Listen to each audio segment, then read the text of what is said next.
Welcome back. Before we get started, well, you know the drill.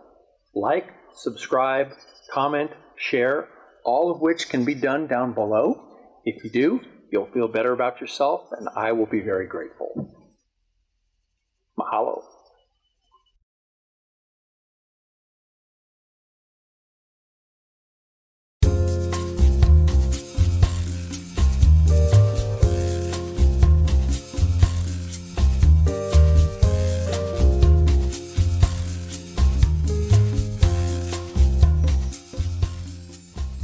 Welcome to another episode of Moment of Tiki, coming to you from the Lagoon of Mystery, my home tiki bar here in Central Texas. I'm going to cut this introduction short because I've got a really cool something to share with you, and I want to get straight to it. But spoiler alert, Witco! Let's go. Okay, I am leaving work here, heading to Austin real quick. Hopefully, I will come back with a bit of Craigslist treasure. Fingers crossed. Well, I'm here. Fingers crossed. Let's see if I come home with a score or not. Okay, I'm not really prone to hyperbole, seriously, but look at what I got. Woo!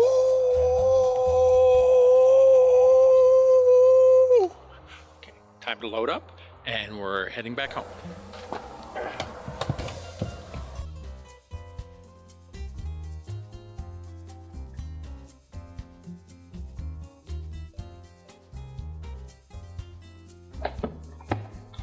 Whew. Wow, what can I say? When I got up this morning, I did not expect to be the owner of 5 classic Witco bar stools by the end of the day. Just goes to show it's better to be lucky than to be good.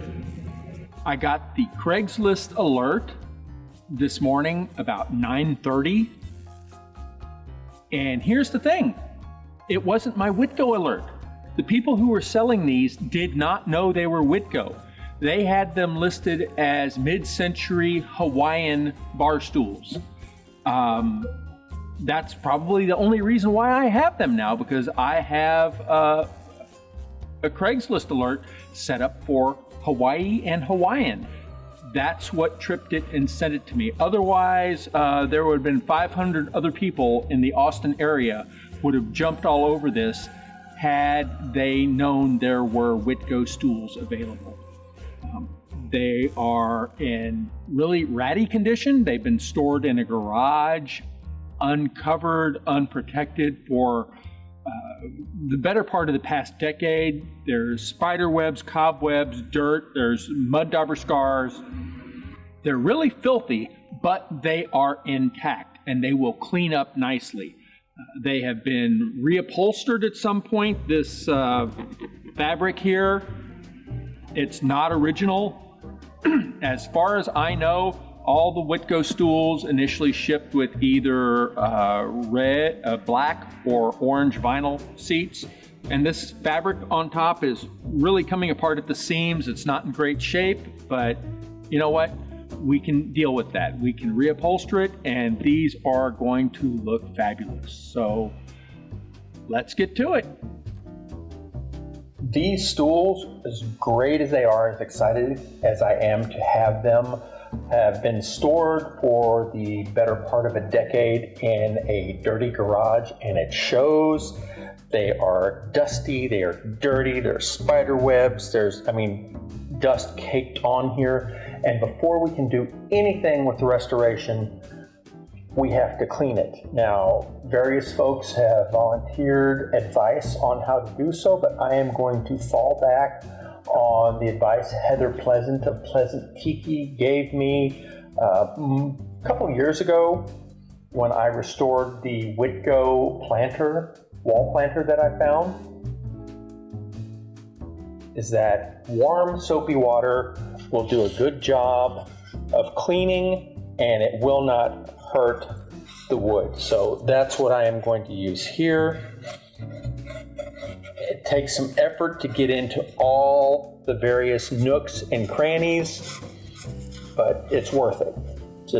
We just want to get all the bits of dust and dirt and just suck it out of the wood, pull it away, get the surface cleaned so we can progress with the next step of the restoration. The refurbishment of these Witco stools includes the bottom as well as the top.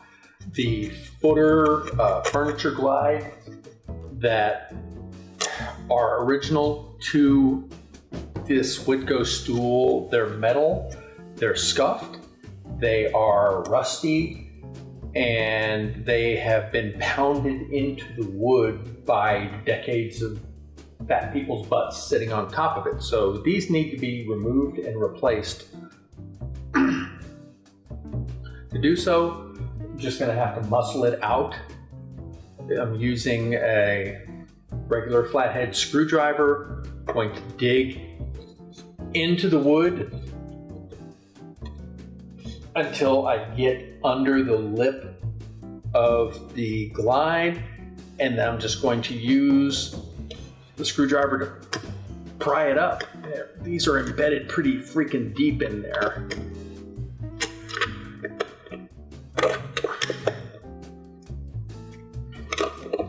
And these are also different from the furniture glides that are common today. Instead of a central nail, these are kind of a hollow dome with prongs on the edge that pound in, which is probably one of the reasons why they embed themselves so deeply, because it's just a rim around the edge as opposed to a flat surface with a single nail. So once the dirt and grime and gunk and all that nasty stuff is cleaned off of the wood and you basically have raw wood remaining, it's time for probably the most important aspect of this restoration is Howard's Feed and Wax. This is a combination of orange oil and beeswax, and you apply it to the wood. Very just straightforward, just put it on and rub it in. The oils soak into the really, really dry wood, and beeswax helps seal. Doesn't really seal, but it gives a nice moisturizing top coat. And again, I gotta come up with a better phrase other than hydrate or moisturize, because that's all referring to water, and these are actually oils that are replacing the moisture in the wood. The oil takes the place of water, but then the oil is not as volatile as water, so you don't get as much wood movement and drying and such. So it really does a good job of stabilizing the wood. And on the surface, the wax provides a modest moisture barrier, but it also gives it a beautiful, beautiful sheen. The wood just looks so much more richer and more robust once it's applied. So apply the feed and wax to the entire body of wood, let it dry overnight, wipe away any excess, and you should be good to go. What we have here is some truly hideous replacement fabric, kind of corduroy Buick seat cover look from the 1980s whenever they redid this. So this has absolutely got to go. And I mean, just because it's ugly, never mind the fact that it's worn and threadbare and desperately needing replacement. So I'm using a chisel, very narrow. This is like a 1/4 inch chisel right here. Use a screwdriver just to get up underneath and just pop this out.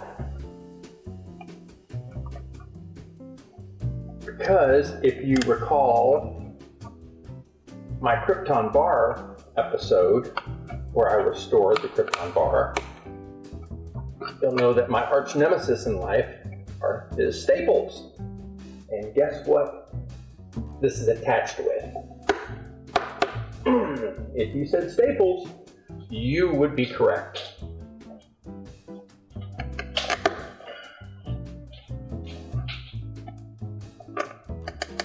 So I'm working my way all the way around.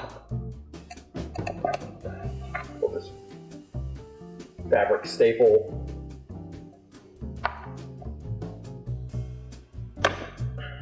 off. And then there's another row of staples underneath. Staples everywhere. Oh my goodness gracious.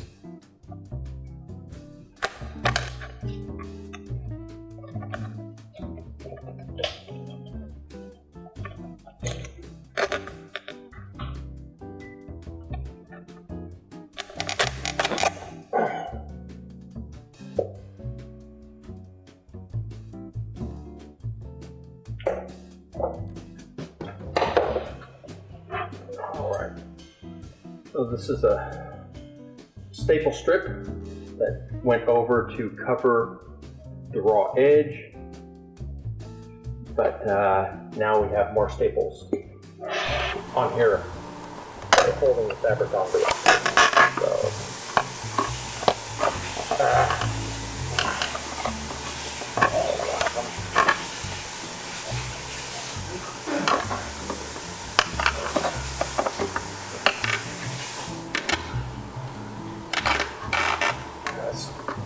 So old, it's just ripping off. It's got like no structural strength left.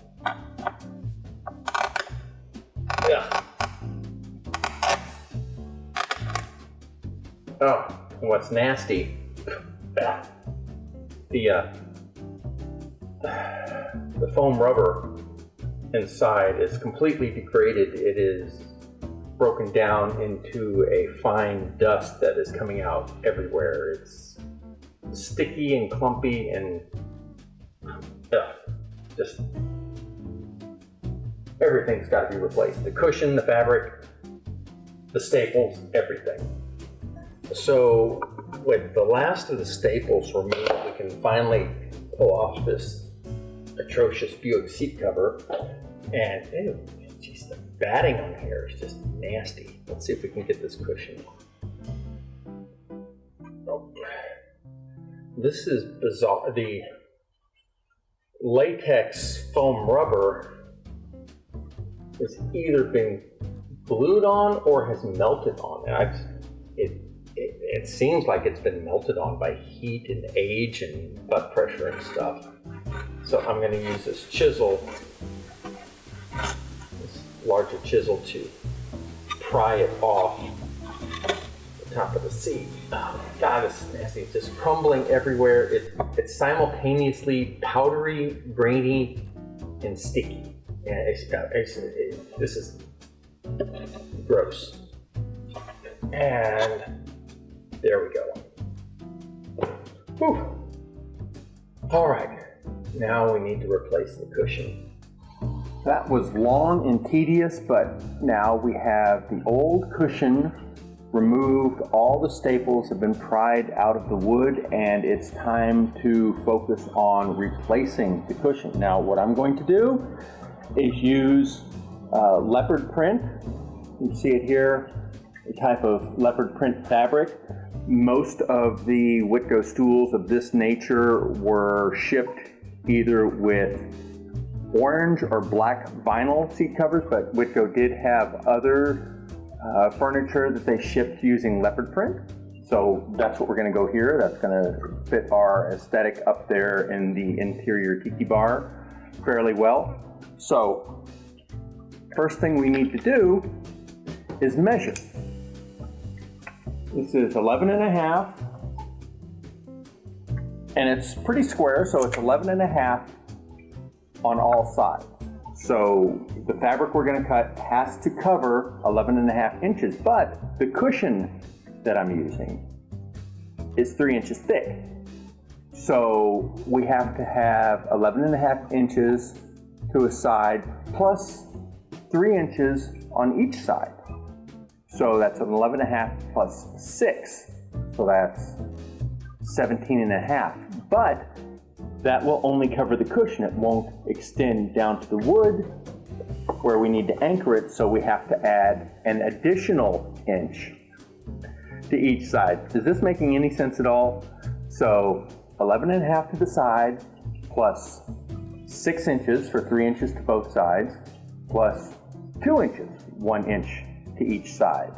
So that's 11.5 plus 8 total. So we're looking at a square of fabric 19.5 inches across on all sides. So that will ensure that it covers the top, covers the sides, and has enough fabric to drop down below the edge so we can anchor it here to the wood.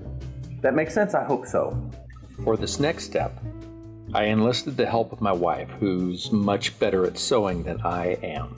First, we need to measure 4-inch squares on the corner, 4 inches from each end of the corner. This is a good time to double check your measurements because, as you can see in the video, we measured out 3-inch squares on the corners. So don't be like us, double check your math.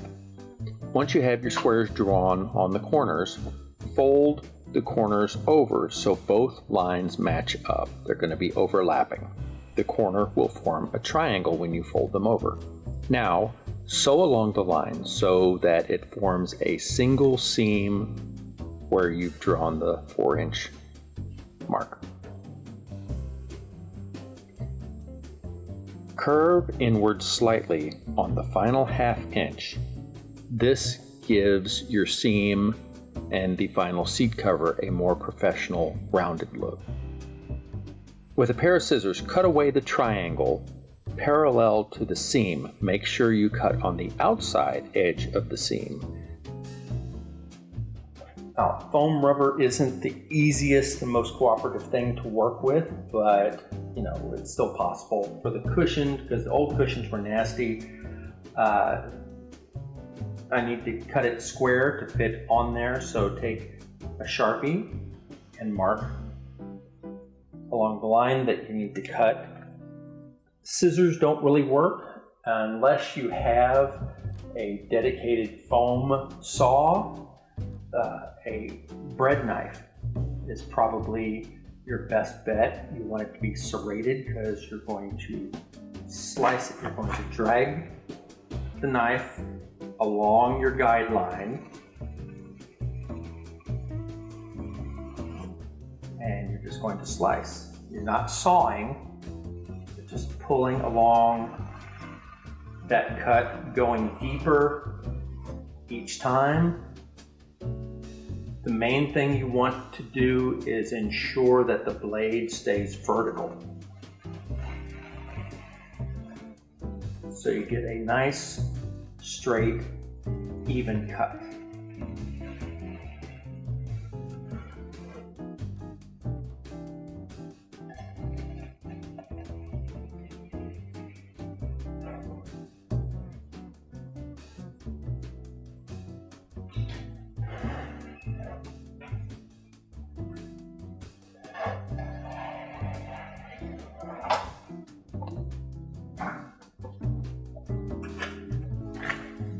With the foam rubber cut to size, now it's time to bring back our leopard print seat cover, remember that, and install or slip it over the cushion.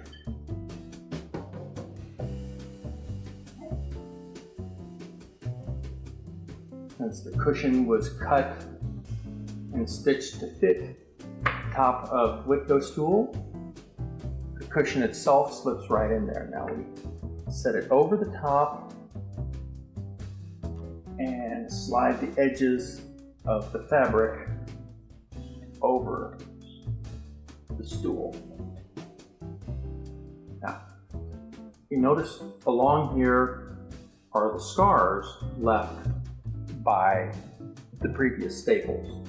You can actually feel them through the fabric.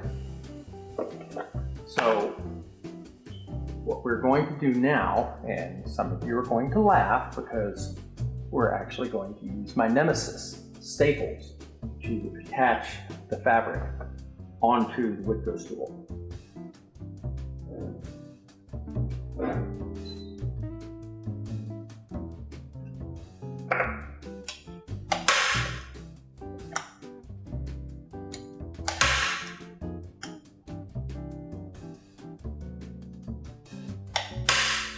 Through trial and error, mostly error, I have come to the conclusion that once you have everything stapled on the seat cover, cushion stapled on here, there's an excess amount of fabric come through before we do anything else, and trim it back till there's just a little over 1/8 of an inch below the staple. So you don't want to cut it so short that it's going to pull up and tear through the staple, but you want to get rid of a lot of this excess.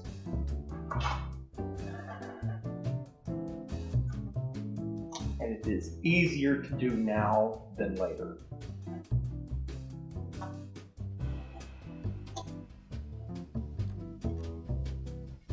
Now that we've cut off all of the excess fabric, you're thinking to yourself, okay, that kind of looks like crap. There's exposed staples and kind of a jagged cut line on this fabric. Surely we're not through. And we're not. What we're going to do is use this as a upholstery strip. They come in a bunch of different varieties. There are some that have tacks built into them that you hammer into place. This one is vinyl folded over. It has a crease that you pop out. You put the staples or the tacks in there, and it closes up and covers them up. I tried with the heavy-duty stapler, and I couldn't get it lined up. The staples just went everywhere, tearing up the vinyl. It was ugly and not pretty. Upholstery staplers have a metal flange that protrudes out that directs the staple to a precise location so you know where it's going every time, and I just couldn't get that accuracy with this. So again, staples are my bane. My solution is to take individual staples and hammer them in.